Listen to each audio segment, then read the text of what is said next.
সুপ্রিয় দর্শক, আসসালামু আলাইকুম। সবাইকে স্বাগতম জানাচ্ছি আজকের গুরুত্বপূর্ণ সংবাদে। প্রথমেই জানিয়ে দিচ্ছি সংবাদ শিরোনাম।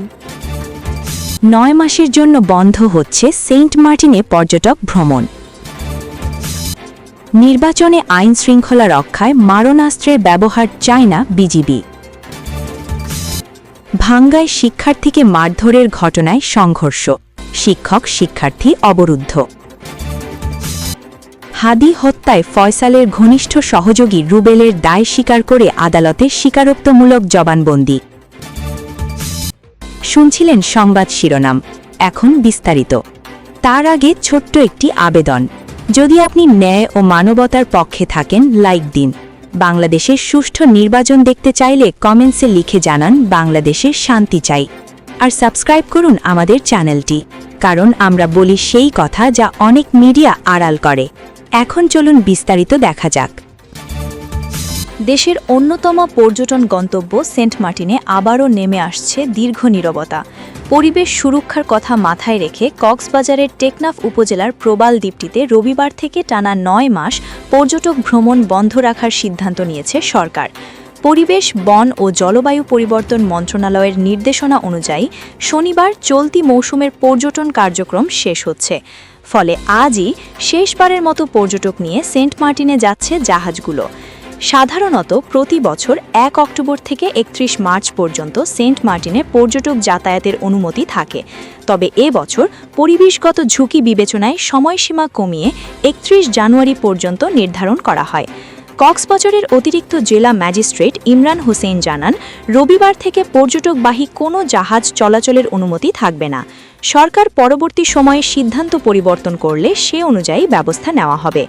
সরকারি নির্দেশনা অনুযায়ী দ্বীপে রাতের বেলায় সৈকতে আলো জ্বালানো, উচ্চ শব্দ, বারবিকিউ পার্টি, কেয়া বনে প্রবেশ, কেয়া ফল সংগ্রহ ও বিক্রি নিষিদ্ধ থাকবে।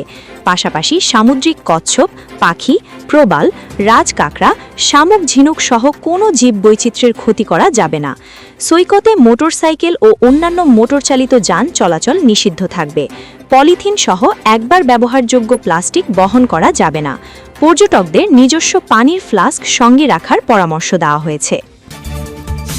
আসন্ন ত্রয়োদশ জাতীয় সংসদ নির্বাচনকে ঘিরে আইন শৃঙ্খলা রক্ষায় border guard Bangladesh BGB lethal weapon বা মারণাস্ত্র ব্যবহার করতে চায় না বলে জানিয়েছেন বিজিবির Dhaka sector commander colonel SM Abul এহসান।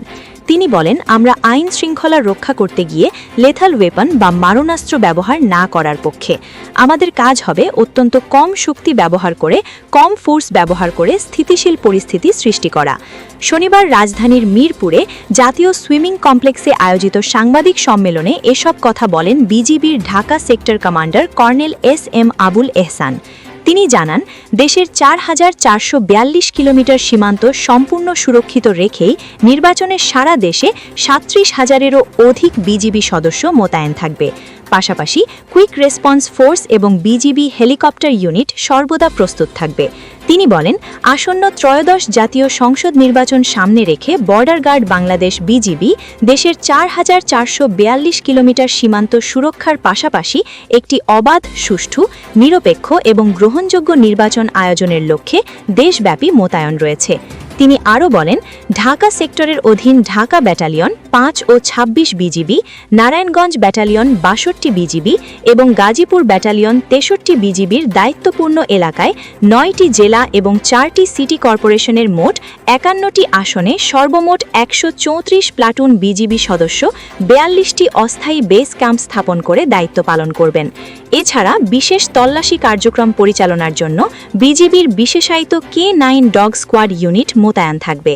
ডিজিটাল ডিভাইসের ব্যবহার ও দায়িত্ব পালনের বিষয়ে জানিয়ে বিজিবির ঢাকা সেক্টর কমান্ডার বলেন যে, নির্বাচনে বিজিবি দায়িত্ব পালনের ক্ষেত্রে body worn camera, night vision device, metal detector, APC, আধুনিক সিগন্যাল ও যোগাযোগ সরঞ্জামাদি ব্যবহার করবে, যার মাধ্যমে স্বচ্ছতা, জবাবদিহিতা এবং কার্যকর নিরাপত্তা নিশ্চিত হবে। নির্বাচনের পরিস্থিতি সার্বক্ষণিক মনিটরিংয়ের জন্য ব্যাটালিয়ন এবং সেক্টর সদর দপ্তরে একটি বিশেষ মনিটরিং সেল গঠন করা হয়েছে। নির্বাচনের দিন বিজিবি মোবাইল ও স্ট্যাটিক ফোর্স হিসাবে টহল পরিচালনা করবে, গুরুত্বপূর্ণ স্থানে চেকপোস্ট স্থাপন করবে, যানবাহন ও সন্দেহভাজন ব্যক্তিদের তল্লাশি কার্যক্রম পরিচালনা করবে, যাতে কোনো মহল নাশতা বা অস্থিতিশীল পরিস্থিতি সৃষ্টি না করতে পারে। নির্বাচনকে কেন্দ্র করে কোনো ধরনের শঙ্কা দেখছেন কিনা জানতে চাইলে বিজিবির ঢাকা সেক্টর কমান্ডার বলেন যে এখন পর্যন্ত কোনো ধরনের শঙ্কা দেখছি না। ফরিদপুরের ভাঙার মানিকদহ ইউনিয়নে এক শিক্ষার্থীকে মারধরের ঘটনায় দুই পক্ষের মধ্যে প্রায় ৩ ঘণ্টাব্যাপী সংঘর্ষের ঘটনা ঘটেছে। এতে অন্তত ৩০ জন আহত হয়েছেন। শনিবার বিকাল ৩টে থেকে সন্ধ্যা ৬টা পর্যন্ত থেমে থেমে এই সংঘর্ষ চলে। এই সময় বিদ্যালয়ের শিক্ষক, শিক্ষার্থী ও অভিভাবকরা বিদ্যালয়ের ভিতরে অবরুদ্ধ হয়ে পড়েন। ক্রীড়া প্রতিযোগিতা অসম্পূর্ণ থেকে যায় এবং পুরস্কার বিতরণী অনুষ্ঠান বন্ধ হয়ে যায়। সংঘর্ষের কারণে ফরিদপুর বরিশাল মহাসড়কে যানবাহন চলাচল প্রায় ২ ঘণ্টা বন্ধ হয়ে যায়। প্রাথমিক তথ্য অনুযায়ী ব্রাহ্মণকান্দা আব্দুল শরীফ একাডেমিতে বার্ষিক ক্রীড়া প্রতিযোগিতা অনুষ্ঠান চলছিল। অনুষ্ঠানে ১০ম শ্রেণীর শিক্ষার্থী তামিমকে মারপিট করার ঘটনা ঘটে। এর প্রতিক্রিয়ায় মানিকদহ ও হামিরদি ইউনিয়নের কয়েক শত গ্রামবাসীর দুই পক্ষ মহাসড়কে নেমে আসে। উভয় পক্ষ দেশীয় অস্ত্র নিয়ে সংঘর্ষে লিপ্ত হয়। পুলিশ প্রথমে পরিস্থিতি নিয়ন্ত্রণে ব্যর্থ হলেও পরে অতিরিক্ত পুলিশ ও স্থানীয় গণ্যমান্য ব্যক্তিরা মিলে পরিস্থিতি নিয়ন্ত্রণে আনে। বিদ্যালয়ের ভারপ্রাপ্ত প্রধান শিক্ষক মোহাম্মদ এনামুল কবির জানান, সংঘর্ষের সময় শিক্ষার্থী ও অভিভাবকদের নিরাপত্তার জন্য তাদের বিভিন্ন কক্ষে সরিয়ে নেওয়া হয়। প্রায় ২ ঘণ্টা পরে পুলিশ গিয়ে সবাইকে উদ্ধার করে। ভাঙচুরের ঘটনায় বিদ্যালয়ের সামনের দোকানপাট ক্ষতিগ্রস্ত হয়। এ বিষয়ে ভাঙা থানার অধ্যক্ষ আব্দুর আলিম বলেন, অনেক চেষ্টার পর পরিস্থিতি নিয়ন্ত্রণে আনতে সক্ষম হই। মহাসড়কে সন্ধ্যার আগেই যানবাহন চলাচল স্বাভাবিক হয়। পুলিশ অবরুদ্ধ শিক্ষক ও শিক্ষার্থীদের গন্তব্যে পৌঁছে দিতে সহায়তা করে। ইনকিলাব মঞ্চের প্রতিবাদ শহীদ শরীফ ওসমান হাদি হত্যা মামলার প্রধান আসামি শুটার ফয়সাল করিম মাসুদ ওরফে রাহুল ওরফে দাউদের ঘনিষ্ঠ সহযোগী রুবেল আহমেদ দায় স্বীকার করে আদালতে স্বীকারোক্তিমূলক জবানবন্দি দিয়েছেন। ২ দফায় ৯ দিনের রিমান্ড শেষে শনিবার তাকে ঢাকার চিফ মেট্রোপলিটন ম্যাজিস্ট্রেট আদালতে হাজির করে পুলিশ। এরপর রুবেল ঘটনার দায় স্বীকার করে স্বেচ্ছায় আদালতে জবানবন্দি দিতে সম্মত হওয়ায় তার রেকর্ড করার আবেদন করেন মামলার তদন্তকারী কর্মকর্তা। আবেদনের পরিপ্রেক্ষিতে ঢাকার মেট্রোপলিটন ম্যাজিস্ট্রেট মোহাম্মদ ইসমাইল তার জবানবন্দি রেকর্ড করেন। জবানবন্দির রেকর্ড শেষে তাকে কারাগারে পাঠানোর আদেশ দেন আদালত। ঢাকা মহানগর পুলিশের প্রসিকিউশন বিভাগের উপকমিশনার ডিসি প্রসিকিউশন মিয়া মোহাম্মদ আশিস বিন হাসান বিষয়টি নিশ্চিত করেছেন। এর আগে গত ২২ জানুয়ারি ঢাকার অতিরিক্ত চিফ মেট্রোপলিটন ম্যাজিস্ট্রেট জসিতা ইসলাম তার ৬ দিনের রিমান্ড মঞ্জুর করেন। গত ২৮ জানুয়ারি দ্বিতীয় দফায় তার ৩ দিনের রিমান্ড মঞ্জুর করেন ঢাকার অতিরিক্ত চিফ মেট্রোপলিটন ম্যাজিস্ট্রেট জসিতা ইসলাম। ২০২৫ সালের ১২ ডিসেম্বর জুমার নামাজ শেষ করে ফেরার পথে আনুমানিক দুপুর ২টা ২০ মিনিটে পল্টন থানার বক্স কালভার্ট রোডে দুষ্কৃতকারীরা ওসমান হাদিকে গুলি করে পালিয়ে যায়। এই ঘটনায় ১৪ ডিসেম্বর ইনকিলাব মঞ্চের সচিব আবদুল্লাহ আল জাবের বাদী হয়ে পল্টন থানায় একটি মামলা দায়ের করেন। মামলায় আসামিদের বিরুদ্ধে ১২০/৬B ৩৬০/১০৯/৩৪ ধারায় অভিযোগ আনা হয়। আহত ওসমান হাদিকে উন্নত চিকিৎসার জন্য সিঙ্গাপুরে নেওয়া হলেও ১৮ ডিসেম্বর চিকিৎসাধীন অবস্থায় তিনি মারা যান। পরে গত ২০ ডিসেম্বর তদন্তকারী কর্মকর্তার আবেদনের পরিপ্রেক্ষিতে ঢাকার মেট্রোপলিটন ম্যাজিস্ট্রেট সিদ্দিক আজাদ মামলায় দণ্ডবিধির ৩০২ ধারা হত্যা সংযোজনের আদেশ দেন।